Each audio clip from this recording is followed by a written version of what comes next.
I have 20,000 followers on Twitter, and it is unbelievable the impact that it's had on my life. Real like VCs and big time investors that DM me like every day, hey, I want to invest in you. And I got people that are like trying to throw money at my face. You know, people that find my phone number and text me that tell me that they want to work for me for free.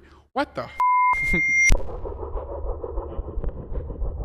There's a pretty clear path to being successful, and it's not rocket science. And I believe that most people can achieve that. They're just not like, they just don't know how to get there. It's at bats, right? Like you had multiple businesses before this, and you were learning. You learned a little bit about copy. Right. You learned what split testing was. Right. You learned what good creative was, how to make a good product eventually. For sure. And so it's just amount of at bats you take, the more you learn, and then you might get lucky along the way.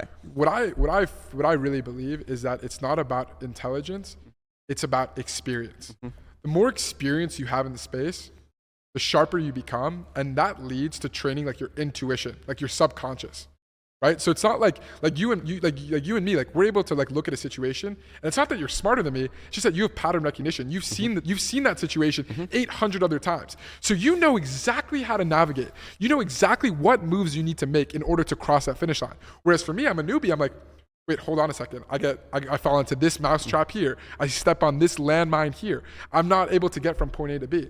But it's not because you were smarter than me. It's simply because you had more experience, which leads to more intuition and a wherewithal on how to basically move.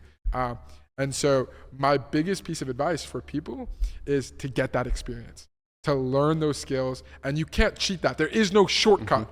You need to fail. Before like Tabs, like I had like 20 other ventures. A lot of them were massive failures, right? A lot of them were ridiculous. A lot of them were ridiculous concepts, you know? But that's part of the game. And the only way to hit big is to have all of those smaller experiences, and each one you pull something, a learning out of, a lesson out of, and then all of a sudden, like things start to click, things start to come together, and then one day you wake up, like, you know, one day I wake up and I'm 21 years old and I'm worth millions and millions of dollars, and it's like, holy shit.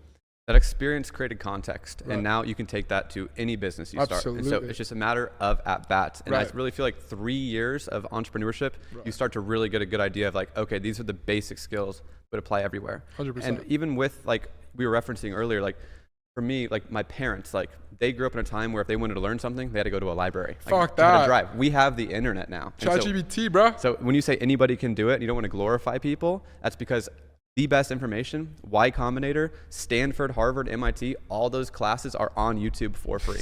But it's interesting because there's people that glorify people in my niche, my age, that have made all this money online because they have big followings. Right. But in reality, like you should be learning from people like you, CEOs of the biggest companies like Salesforce or of Shopify. They have interviews of those CEOs with like 5,000 views on YouTube that you can learn from. Yet people still choose that, like it's a benefit because there's more information out there, but also still people kind of fall for this trap to follow people that are popular or entertaining to listen to. I think like it's like a limiting belief. Like people don't want to think that those successful people are like the same as them because they don't want to realize that they're missing out on their potential. Like they want to. How would that make you feel? Exactly. How to make you feel to know that you could be at that level, but you're not because you're too busy fucking playing Fortnite all day. That's the trap for society, and you did it without a following, which is so impressive. Just sheer business sense. You don't need a following, dude. You don't need a following. Sure, does it help?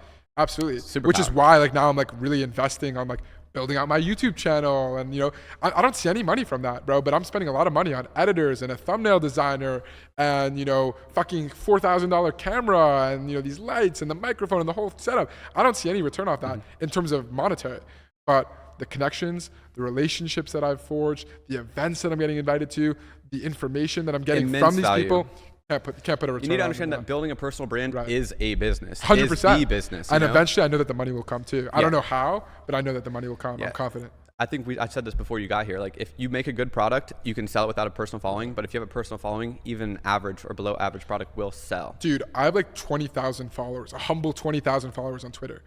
It is unbelievable. Now. But I have 20,000 followers on Twitter, and it is unbelievable the impact that it's had on my life. I have like real like VCs and big time investors that DM me like every day, hey, I want to invest in you. Like I've been following your journey since you were a college student at the University of Michigan, before you dropped out. I've been following you since day one. They feel like they know me, they trust me, and I got people that are like trying to throw money at my face. I have, you know, people that find my phone number and text me that tell me that they want to work for me for free. What the fuck? I'm sure you could resonate to that because I only have 20,000 followers. I can't imagine what it's like to have 2 million. I think building a business, it's the people in your business. Like, it's like your business's value is the sum total of like the average IQ of your business. 1,000%. And so that's 1,000%. attracting talent with a personal brand. Huge. The number one most valuable part of having, like, dude, Elon Musk, he starts a new business. Smart people right there. 1,000%. And almost every single person that I work with, almost, is somebody that I found off of Twitter, and 100%. they are fucking killers. Like, go into that. What's your recruiting process? Recruiting. I wish I don't really have a recruiting process. Not a process, but how do you vet them? Like, how do you find, like, I think this comes down to the personal brand and being in the know. Like, when you're in the know, you're able to, like, you know, like, who's the bullshitter and who's the fucking assassin. How do you test them? How do you find that out? I don't think it's like a test or find it out. I think it's just like yeah, you just know. I mean, a conversation. Like, sure, but like, bro, if I hear from like 8 different mutuals that you're a fucking killer, like, chances are you're a killer, right? Like, and obviously, like, I'm gonna test them out. Like, I don't have any full-time employees. Everybody that works on my team is on a contractor or agency basis. Mm-hmm. So, you know, like, if performance isn't good, they're not lasting. But like, I haven't even had that problem. Like, and I work with, I would argue, like, some of the brightest people in the space.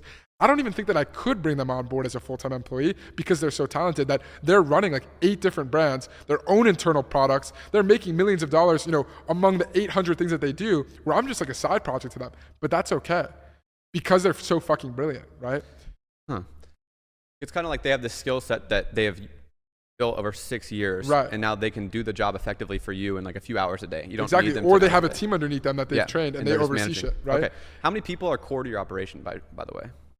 I don't know the number off my head, but like, I would probably say like 8 to 12. 8 to 12. Very solid size. Yeah. There's this huge trend where you can do way more with way less people. Like, Midjourney's 8 people. It's like that is insane. I did not know that. Yeah. Oh yeah. That's absurd. I used to have, when I was younger, I used to think there's like this flex to having a lot of employees. Right, I'd walk around like, I got 40 employees, I'm killing it. Yeah. It's the flex is having as few employees as possible to get the biggest outcome. And that's what 100%. Elon's doing with Twitter, and it's really showing. 100%. So